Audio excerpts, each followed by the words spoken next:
Hi guys, welcome to the channel Practical Reefer. My name's Mark.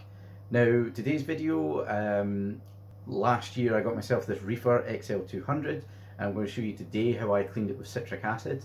Now when I did get it, it was someone that was upgrading from their Reefer XL200 up to a 4-foot tank. So when I picked this up, I collected it from them. They basically drained the tank, they removed their rock, most of their sand, obviously their fish and things like that, and all the water, but it was quite scummy. Obviously coraline algae, normal algae, like little spirorbid, sort of the calcium deposits, the little worms, all sorts of things like that you would expect of a reef tank anyway. So obviously they were in the process of upgrading and had their fish and corals to worry about. They weren't spending time cleaning a tank, and I got it for a great deal because it's second hand. So what I'll do, I'll show you today how I cleaned that. A couple of things I'll cover. So the first bits of the video, I set up the sump in my home office here, and I used the return pump going from the return chamber into the drain chamber, and just set the sump up on its own with 40 litres of water and a kilogram of citric acid. So that was 25 grams per litre concentration in that one, and that worked a treat as well. When I filled the whole tank, so the tank, the sump and everything, I actually set it up in my garage, or I say garage, it's a big old wooden shed essentially. It just happens to be on the driveway, but it's an old style garage that you get in Scotland. I filled it with 200 litres of water and then about 3 kilograms of citric acid, so it was about 15 grams per litre. And even at that, a lot of the deposits that things like coraline algae on the armoured seams and the bottom seams on the reefer that you get there, they absolutely, without even touching it, it was starting to flake off, and it made a really good job of cleaning it. So we'll show you that in the videos as well. I'll show you some pictures of the sump once it was on the driveway. It's probably not the best showing it in the cabinet because it's quite dark, even if I do use lights, there'll be loads of reflections and stuff. But we'll start showing you that. I'll show you the sump first getting cleaned, and then we'll go into showing you the tank in the garage, and then we'll have a quick look at the tank at the end of the video. But we'll go through these just now and we'll come back. So guys, this is early the next morning. Now I did this about 6 o'clock last night, we're about 8 o'clock now. So about 12 hours. However, within 6 hours I could see what was happening. Now these pipes here, I've actually just given them a wipe with a sponge, and it was so easy. And then I've taken a toothbrush inside the pipes as well. I need to get something a bit longer, to sort of like a pipe cleaning brush. I'm going to try and sit this on there. So this is the overflow for the Red Sea. Now you can see it was covered in the little calcified worms. I'll call them that. I can't quite remember. It's spirorbid or spirit or something. I can't remember. I've never had to say it. I've read it that many times, but I've never actually said the word. So it's covered in these, and you know they're very, you know, some of them will come off, or bits of them will come off, but they're stuck on there. Now you can see, so this has just been soaking in it. I haven't touched it. I'm going to just try and balance the camera on there, and I'll do a bit.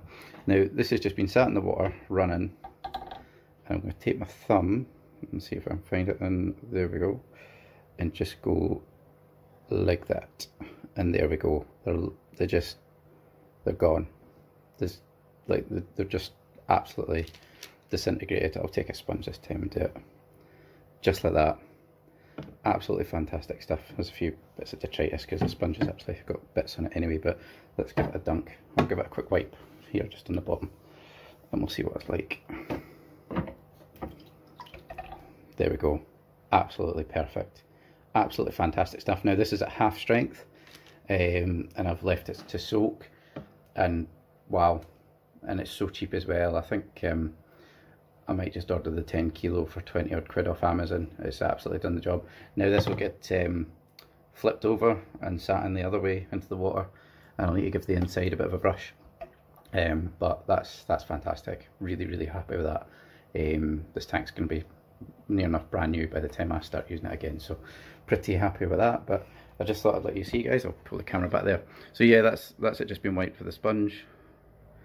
I'll see if I can spin it to the side I've not wiped, you know, and that'll come off just as easy. And now this is going to get rotated round and standing in the water the other way, and I'll do the same again later today. And the sump and all the pipework is going to be near enough immaculate, although I probably want myself a pipe cleaning brush just to get up through the depth of the pipes, because the toothbrush will only get 6 or 7 inches or so, and you're still managing to hold on to the end of it, so not quite long enough, but we'll easily sort that. But absolutely fantastic stuff, citric acid, and it's quite, I mean, this is half strength. This was 25 grams per litre, and I've left it to soak, and just, it's absolutely just wiping off like a dream. So really happy with that. Also, I'll just say there was a lot of coraline around this this opening here, and I've just taken just a soft toothbrush and got most of the coraline off. So that bit just broke off straight away.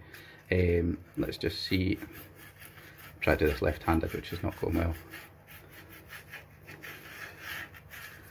You see there's a fair bit coming off, so it won't be long to take that. You could probably actually use the tongue scraper thing as well, something a bit harder. But yeah, it comes off. Maybe if you use the hand that your preferred hand rather than the left. But yeah, that won't take much to come off. I'll probably actually use the scourer in a second and give it a go that way. But yeah, it's doing the same as that. There was coraline all the way up here and all the way up this side as well. So both these sides had loads of coraline up it, and it has just come off really nice and easy. So absolutely happy with that. And so I hope you enjoyed the video, guys. It was just a quick, I was just going to let you see. It's news to me as well. I've never used citric acid either before. I used vinegar last year to clean out an old sump, which was quite bulky and probably more expensive than citric acid, or quite a bit more expensive than citric acid, to be honest, and more aggressive in a bad way. So really happy with the citric acid there. So guys, here we are with the XL200. I've already taken into the house the sump and the arrow reservoir. I've also removed all the pipework. That's all been cleaned. Let me get the arrow out of the way. Oh, it's connected. 2 seconds. Pop that little line off there. So the pipework's been out and it's been wiped down. I mean, what I did is I took all the pipework apart, and then it was popped into the sump. Some of it, because the length of it was, you know, put in one way for a few hours and then flipped upside down and popped back in, and all the little snails and things, all the calcified deposits and things, they literally just wiped off. The pump was left in as well, and as you seen earlier, I ran the pump from the return section into the drain and then let it flow through the sump, and then it's given a wipe since, and it's come up absolutely brilliant. Bit of white spirits took off all the white plastic pieces, and I've cleaned all the weir combs. So the task today is, let me get on a little footstool because I'm short. This has been cleaned as well, the cover piece, and all these bits in here have been cleaned, all the pipe work anyway. What hasn't been cleaned, as you can see, is inside the weir box. So I've got a lot of deposits in there. I've given it a wipe with a cloth, and I've tried to get rid of the sort of loose debris. So that's mostly out, and I kind of wiped that and then caught it in the cabinet below. So the plan is now to actually fill up the tank with water. The brush there was just to get all the sand in one corner. And I'm going to do probably like a half strength, if that, of the citric acid. So probably 25 grams per litre. I might even go weaker than that to start with and see how it goes, and then I'll get the rest of the weir box scrubbed inside and out, and the actual tank itself. Excuse my garage, I've got a lot of my brother's stuff from moving house, so you can see there the glass is pretty manky, and so is the weir box. But the combs were the same, and with a bit of citric acid, all the coraline algae came off no problem. So I'll get this filled up. It's a few hundred litres of water. I'm just going to do it in my garage, and it's going to be easy to drain out into the garden somewhere into some gravel. You see there, I've cleaned the nozzles and things, so they're all great. It's just the main tank and the weir box inside and out that I need to do. So we'll get that done and we'll let you see how it goes. So guys, there we go. 15 grams per litre, so I've put in about 3 kilos of the citric acid. I've got it there just sitting. Excuse the mess of the garage. Yeah, so I've put in about 15 grams per litre. It'll probably do the job because it's going to be in here for probably the best part of the week. I've got it through. I actually just put all the citric acid into the drain chamber, and then it didn't need to stir up a little bit because there was that much of it, but it's fine. And then the sock will catch any bits and pieces. The sand that was in there, rather than trying to scrape that out of the glass with a dustpan and brush or something to collect it, I'll siphon it out later, so that'll make things a bit easier for me. Just siphoning it out, and then work on getting things like the algae off the bottom and stuff, and finish fixing up the weirs, or inside the weir and the outside of the weir, and we'll get this fully cleaned up. So guys, this is 24 hours after adding the citric acid. I'm just at 15 grams per litre, so it's quite a weak solution. And you can see some of the coraline and heavy algae deposits are actually just flaking off after 24 hours. Not even touched these yet, so that's really great. That's going to be so easy to wipe off. So looking forward to that, and we'll get it all cleaned up shortly. So guys, this is the tank all cleaned up. As I say, 15 grams per litre was used when I filled the main tank, and I used 25 grams per litre just in the sump to clean up some of the more or bits of equipment like the pumps and the pipe work. But this is how it turned out. There's a couple of bits of base rock in there which will be used in the scape later on. Only thing, I mean, the glass is all absolutely perfect. There's a couple of little marks on it, which is from being a second-hand tank. And excuse the reflections, that's the nano in the background. The seams there, which were covered in coraline algae, we'll just get a little bit closer. Absolutely perfect. Just wiped off. I mean, let's get a bit closer on that one. A bit struggle, I'm really short. As you can see, absolutely perfect. Just comes off a treat. And obviously I siphoned out the sand as well that was in the bottom. The only thing that didn't really go very easily, and I didn't want to spend loads of time scrubbing with, you know, hard bristles and things because it's plastic as well, so you might end up marking it, is the watermarks on the weir box, on the sort of the matte effect section of the weir box, just at the combs. Now, to be honest, once you fill this tank with water and you're running it, that's going to be wet and you're probably not going to see those watermarks, or they're going to start to build up again anyway within a couple of months. So it's just kind of, it's just watermarks really, and I don't think it's going to be an issue. And when you've got your lights on and the water's flowing, it's barely going to be noticeable. But the combs, which were covered in coraline algae, again, they'll come off every few months and get cleaned anyway. Same with the ones on the side there. And again, we've got the other ones. But yeah, and the weir box itself was covered in algae. We can't really see because of the reflection of me and my t-shirt. So that's the weir box there. That's actually the reflection you're seeing with the rock in it. Cleaned up beautifully, and being Red Sea, just noticing that again, actually looks like a glass weir box, which is fantastic, so easier to clean. You can get a good old scraper on that like you would on glass, so not acrylic.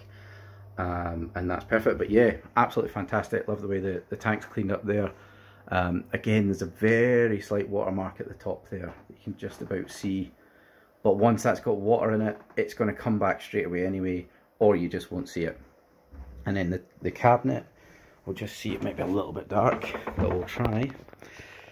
Again, all the pipework's been cleaned. We've got the sump, which is spotless as well. I have made up some frag racks just while the sump's dry, maybe for in future. Plan to run a refugium, but might put some frag racks in there later on. But again, they've been made up while it's dry, so, and they've been test fitted, and for the sake of, what, £5 or something for a few bits of egg crate and some cable ties, it was easier to do it now. Potential skimmer that I'm going to use, we'll see how that works. That's something for the future. And then I've got the ATO there that's been cleaned, the gravity fed ATO, which is the sort of thing I love. But yeah, really happy. We're more talking about cleaning the tank today, so I won't go into too much detail. But next things next is to actually put these bits of base rock, excuse that crap angle, these bits of base rock and the other 18 kilograms of Marco rock that I got from Kraken, and start building my scape. So I'm going to get on with that this weekend. And next weekend I have a rather large metal bar that I'm going to be smashing up the rocks with this time. I'm not going to bother with a hammer and chisel because that was painstaking, whereas I have a really hefty metal bar which is actually used for kind of landscaping work and stuff like that, and breaking concrete. So that should hopefully make the job of breaking up the rock a lot quicker. But we'll see how that goes in the next video. But I hope you enjoy, guys. I hope you found this useful, and but obviously it's an idea if you're ever cleaning any equipment or tanks. It's really good stuff, and I hope you enjoyed. Don't forget to subscribe, and I'll catch you all next time.